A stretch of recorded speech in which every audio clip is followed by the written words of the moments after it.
Hello, good morning. आज हम कोरडेटा phylum के कुछ सब फाइलम जो हम पढ़ रहे थे उन्हीं को आगे बढ़ाते हैं। और जैसा कि आप स्क्रीन पे देख पा रहे हैं, हर्डमानिया किसका टिपिकल एग्जाम्पल है? यूरोकोरडेटा का। और यूरोकोरडेटा वो पहला सब फाइलम है जो कि कोरडेटा फाइलम में कैटेगराइज किया जाता है। यूरोकोरडेटा को हम ट्यूनिकेटा भी कहते हैं। और ट्यूनिकेटा क्यों कहते हैं? क्योंकि इसकी जो आउटर कवरिंग है वो एक सेलुलोज लाइक सब्सटेंसेस से कन्वर्ट या मेडअप होती है, जो कि ट्यूनिसिन कहलाती है। और ट्यूनिसिन का टेस्ट होने की वजह से इसे ट्यूनिकेटा में क्लासीफाई करते हैं। अब हम इसके मेन कैरेक्टर्स देखते हैं कि जो ट्यूनिकेट्स होते हैं, यूरोकोरडेट्स होते हैं, इनके जनरल कैरेक्टर्स कौन से हैं जिनके थ्रू हम इसको पहचान सकते हैं। तो हर्डमानिया को देखते ही हमें लग रहा है, लेकिन फिर भी एक एक करके हम कैरेक्टर देखते हैं। अब देखिए, पहला कैरेक्टर इसमें है, ये मैराइन वाटर में रहते हैं, यानी समुद्री प्राणी होते हैं, जो या तो क्या होंगे कि छिछले जल में रहेंगे या फिर गहरे जल में रहेंगे। तो ये दोनों प्रकार के होते हैं, लेकिन मोस्टली अबंडेंट इन मैराइन वाटर हैबिटेट रखते हैं। और अगर इनके वयस्क प्राणी की बात करें तो ये ज़्यादातर जो अधिकांश यूरोकोरडेट प्राणी हैं वो सब के सब फिक्स्ड होते हैं, स्थायी होते हैं, किसी सतह से, किसी रॉक से या समुद्र के गहरे जल में चिपके रहते हैं।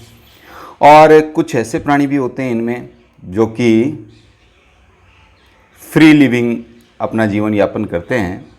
अगला देखिए तो इनकी लार्वल फॉर्म है वो फ्री लिविंग होती है, यानी मुक्त जीवी। और लार्वल फॉर्म के बाद में बात करें हम इसके टेस्ट की, तो टेस्ट की मैं बता चुका हूँ कि इसका जो टेस्ट होता है वो ट्यूनिसिन प्रोटीन का बना होता है। इसी वजह से इन्हें हम ट्यूनिकेटा में कैटेगराइज करते हैं। और कैविटी की बात करें तो कैविटी जो है वो इसकी एट्रियल कैविटी कहलाती है, गुहा जिसको बोलते हैं उसे।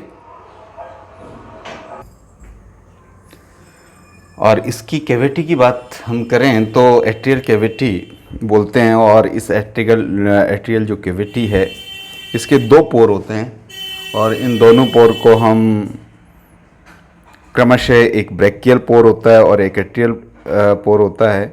तो जो एट्रियल एपरेटस है और ब्रैकियल एपरेटस है, इसको आप इस हर्डमानिया के डायग्राम में देख सकते हैं। यहाँ पर दो ओपनिंग आपको नज़र आ रही है, फर्स्ट एंड सेकंड। लेकिन मज़े की बात यह है कि दोनों ओपनिंग एक दूसरे के नियरेस्ट है, यानी पास पास स्थित है। तो इसमें जो ब्रैकियल पोर होगा वो इसका एक तरह से मैं कहूँ कि माउथ के रूप में फंक्शन करता है, यानी जो वाटर करंट जनरेट होती है और वो वाटर जिस पोर के द्वारा, जिस एपरेटस के द्वारा एंटर करता है वो जो है ब्रैकियल पोर या ब्रैकियल एपरेटस कहलाता है। और इसी तरह से अगर हम एट्रियल पोर की बात करें तो एट्रियल पोर जो है वो आपके वाटर एग्जिट गेट कहलाता है। और ये वाटर एंट्रेंस गेट और वाटर एग्जिट गेट की बाद में देखें तो अब अगला जो इसका कैरेक्टर मोस्टली जो है फेरिंग्स की बात करें, यानी इसकी ग्रसनी कैसी होती है? तो ग्रसनी जो है वो बैग लाइक होती है, थैलेनुमा संरचना के रूप में। और जो ग्रसनी थैलेनुमा संरचना होती है उसी पर कुछ गिल दरारें होती हैं। और चूंकि ये कहाँ पर होती है? ग्रसनी की दीवारों पे होती है, उनकी वाल पे होती है, इसलिए इन क्लोम दरारों को हम ग्रसनीय क्लोम दरारें कहते हैं। और इनकी प्रेजेंस जो है वो ही यूरोकोरडेट्स को कोरडेटा फाइलम में रखने के लिए कोरडेट कैरेक्टर के रूप में हम यूज करते हैं। तो ये जो ग्रशनिक की दीवार है उसमें गिल स्लिट्स जो होती हैं, इनका नंबर अगर हम पता करें तो अनेक इसके नंबर होते हैं। और अगर हम आहार नाल की बात करें इस जंतु की या इस फाइलम के सभी प्राणियों की, ट्यूनिकेट्स की, तो उसमें देखोगे आप तो आपको पता चलेगा कि इनमें एक कंप्लीट आहार नाल मिलती है, पूर्ण एलिमेंट्री कैनाल। और अगर उसकी संरचना देखें तो वो किस तरह से होगी, तो आपने अभी पिछले डायग्राम में देखा था कि जो उसका आउटर गेट था और इनर गेट था, दोनों एक दूसरे के नियरेस्ट थे। तो अंदर जाने वाली संरचना और बाहर आने वाली संरचना, अंदर जाने वाला वाटर और बाहर निकलने का जो स्थान है, तो वो घूम कर के इस जंतु में एक यू शेप बना लेता है। तो इससे हम ये निष्कर्ष निकाल सकते हैं कि एलिमेंट्री कैनाल जो है वो यू आकार की होती है। इसी तरह से माउथ एंड एनस की बात करूं, जो कि मैंने पहले भी ब्रेकियल और एट्रियल एपरेटस या ब्रेकियल और एट्रियल एपरेचर के रूप में उनको डिनोट किया था, वो एक दूसरे के बहुत पास होते हैं। तो एक ऐसा फाइलम जिसके जंतुओं में मुख और गुदा द्वार जो है एक दूसरे के पास मिलते हैं, वो कौन सा है? वो आपका यूरोकोडेट्स हैं। और अगर सिलोम की बात करें तो वो इसमें एब्सेंट होती है। और सिलोम में आप ये देखते हैं कि सब सिलोम किसे कहते हैं, तो ये एलिमेंट्री कैनाल और बॉडी वॉल के बिटवीन का जो स्पेस है और जो कि मेसोडर्म के द्वारा कवर होता है, उसे हम सिलोम कहते हैं। लेकिन समझने की बात यहाँ पर यह है कि ये ऐसे प्राणी हैं कि इनमें ये नहीं मिलते। और सेगमेंटेशन की बात करें, खंडीभवन की बात करें कि भाई इनके अंदर मेटामेरिकली ये सेगमेंटेशन मिलता है या नहीं मिलता, तो इनमें किसी तरह का खंडीभवन देखने को नहीं मिलता है। तो सिलोम एब्सेंट हो गया, सेगमेंटेशन एब्सेंट हो गया। अगर बात करें हम नोटोकोड की, जो कि एक प्राइमरी जनरल कैरेक्टर है फाइलम कोर्डेटा का, और उसी के बेस पे सारे फाइलम्स और अन्य जीवों को आइडेंटिफाई एंड क्लासीफाई किया गया है। तो नोटोकोड की बात करें तो only in tail region in larval form. यही कारण है कि यूरोकोर्डेटा जो फाइलम है उसको यूरोकोर्डेटा क्यों कहते हैं। यूरो का मतलब टेल होता है और कोर्डा का मतलब नोटोकोड होता है। तो जो टेल के अंदर नोटोकोड प्रेजेंट होती है, तो इस वजह से इन सभी एनिमल्स को हमने क्लासीफाई कर दिया है। किसमें? हमने क्लासीफाई कर दिया है इसको यूरोकोडेटा में। और अगर नोटोकोड को आपको देखना है तो एडल्ट में नहीं मिलेगी, ओनली इन लार्वल फॉर्म में मिलेगी, और लार्वल फॉर्म में भी उसके टेल रीजन में मिलेगी। इसी वजह से हम इसे कहते हैं क्या? यूरोकोडेटा। बात करें नर्व कोड की, तो नर्व कोड जो है वो ओनली इन लार्वा फॉर्म में मिलती है। और जो एडल्ट होता है, तो ये जो मैंने लार्वल फॉर्म यहाँ पर लार्वा की जगह कार्वा टाइप हो गया, तो आप इसे करेक्ट कर लीजिएगा, ओनली इन लार्वल फॉर्म। लेकिन एडल्ट में क्या होता है भाई नर्व कोड का? तो एडल्ट में क्या करती है ये नर्व कोड, न्यूरल गैंग्लियन में तंत्रिका गुच्छिकाएं जो होती है उसके रूप में ऑर्गेनाइज्ड हो जाती है या मैं कहूँ कन्वर्ट हो जाती है।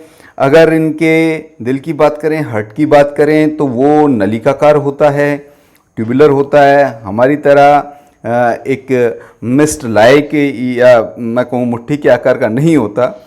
इसमें हृदय जो है नलिकाकार होगा। और कौन सी सरफेस पे मिलेगा? ये अदर सतह पे मिलेगा। अगला करेक्टर अगर आप देखोगे इसमें, तो ब्लड सर्कुलेशन की बात करेंगे। ब्लड सर्कुलेशन का तात्पर्य आप जानते हैं कि इसे हम रक्त परिसंचरण या रुधिर परिवहन या रक्त प्रवाह ये कहा करते हैं।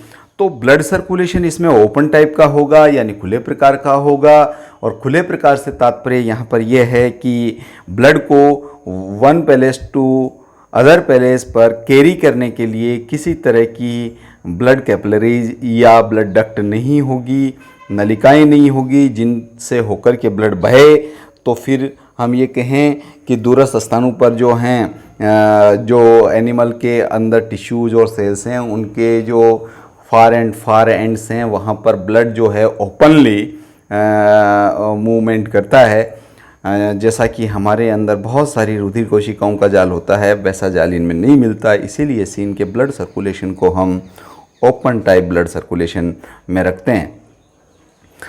ब्लड सर्कुलेशन के बाद में हम देखते हैं कि भाई एक्सक्रीशन कैसा होता है। तो एक्सक्रीशन से तात्पर्य उत्सर्जन होता है, वेस्ट प्रोडक्ट को आउट करने का होता है। तो आउट करने के लिए इनके पास न्यूरल ग्लैंड होती है, और न्यूरल ग्लैंड होती है, या फिर इनके पास पाइलोरिक ग्लैंड हो सकती है, या फिर नेफ्रोसाइट्स हो सकते हैं। नेफ्रोसाइट्स का मतलब नेफ्रॉन जैसे स्ट्रक्चर होती है जो कि एक्सक्रीशन का काम करती है। इसके बाद में हम देखते हैं एसेक्सुअल रिप्रोडक्शन यानी अलैंगिक जनन। अलैंगिक जनन इन प्राणियों में होगा, लेकिन किस तरह से होगा? बडिंग के द्वारा। और बडिंग क्या होती है? मुकुलन होता है। और मुकुलन किसे कहते हैं?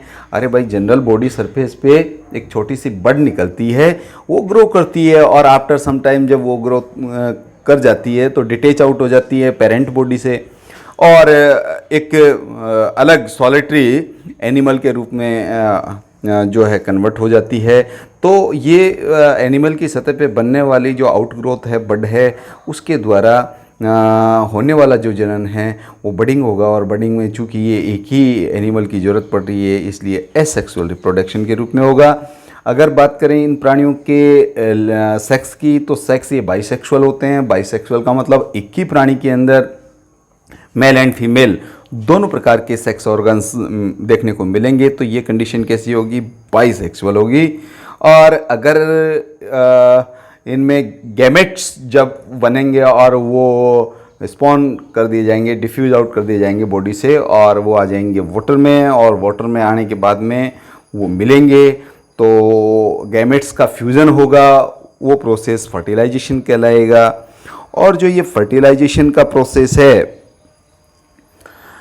अब ये आउटसाइड ऑफ द बॉडी हो रहा है, या मैं कहूँ जंतु शरीर के बाहर हो रहा है, इसलिए ये जो फर्टिलाइजेशन होगा वो एक्सटर्नल होगा।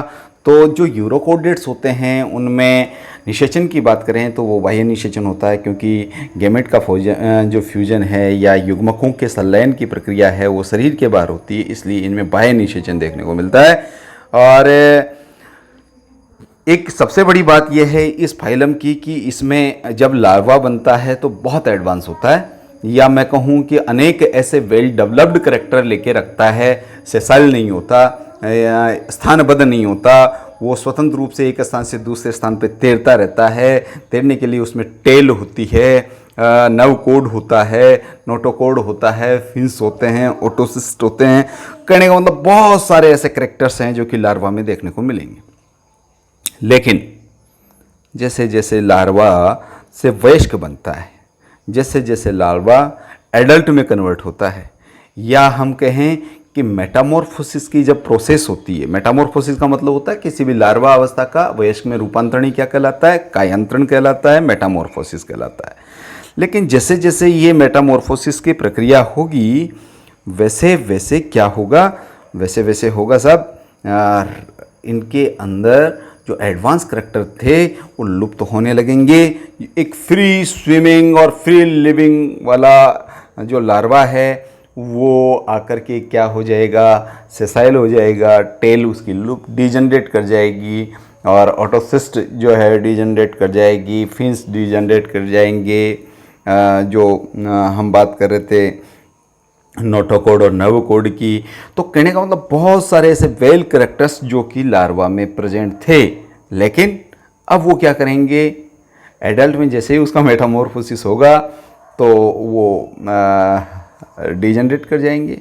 तो एक सुविकसित वयस्क से एक कम विकसित एक सुविकसित लार्वा से कम विकसित वयस्क का रूपांतरण होगा।